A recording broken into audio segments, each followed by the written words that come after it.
Hello viewers, hope you're doing good. I'm here to show you this Pittsburgh inner tie rod tool. So here I have a 1/2 inch to operate the tool, and here we have an inner tie rod to show you an example of it. So when I went to Harbor Freight, this package had a sticker with this picture on it, which I was very disappointed to see because you see later these do not have notches on this tool to really grab on it.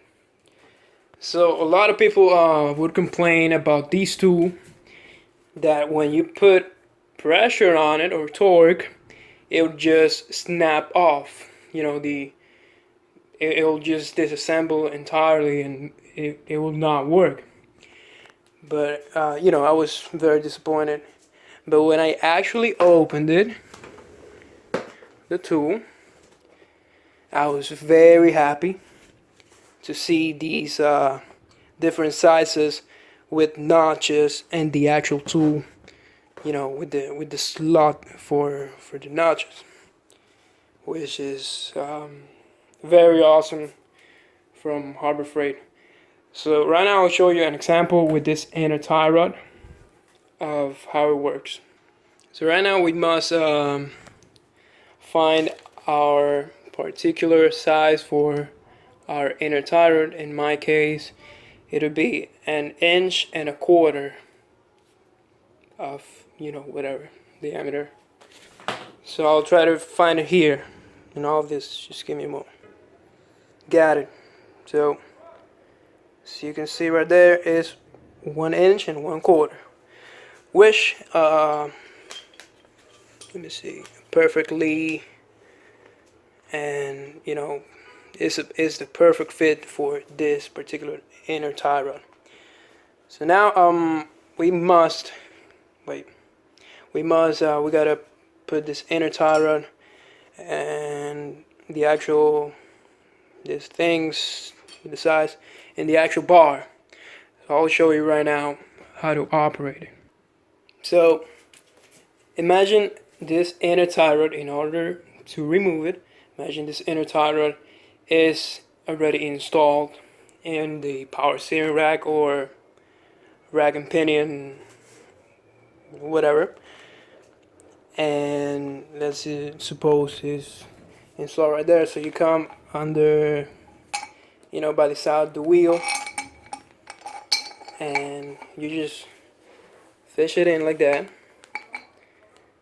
The bar goes like beneath all the suspension parts, and it reaches the actual nut of the inner tie rod. Then the hardest part is just make sure this ring right here has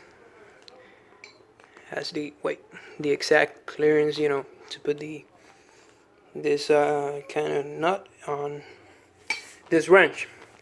Yeah, so the hardest part of this process is actually crawling under the vehicle and like doing this that I'm gonna show you.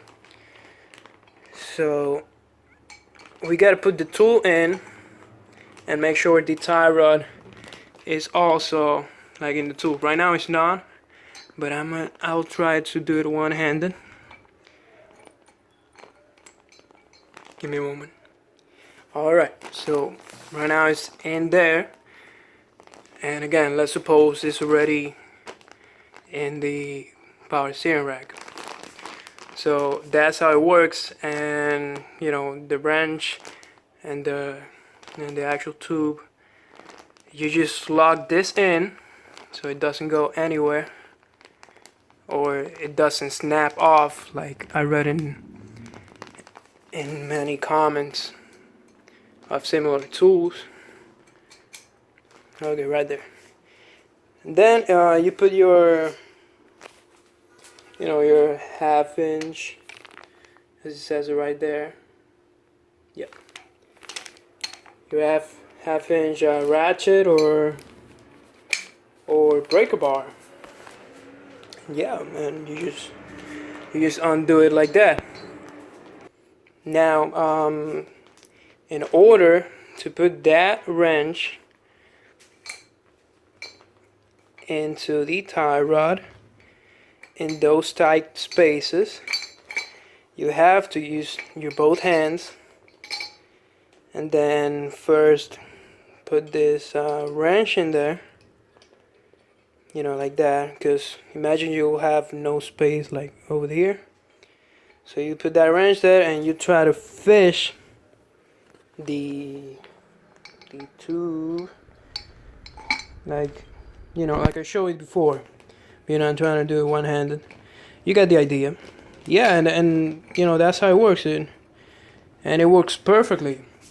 Like I can't find anything wrong with this tool other than, you know, the difficult thing to, you know, put this wrench like right on there.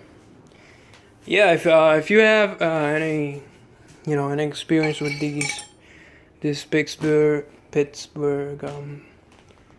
inner tie rod tool, you let me know in the comment, and if you see any, you know, any problem you may have, which I don't see right now, you know, put it in the comment, and I'll see if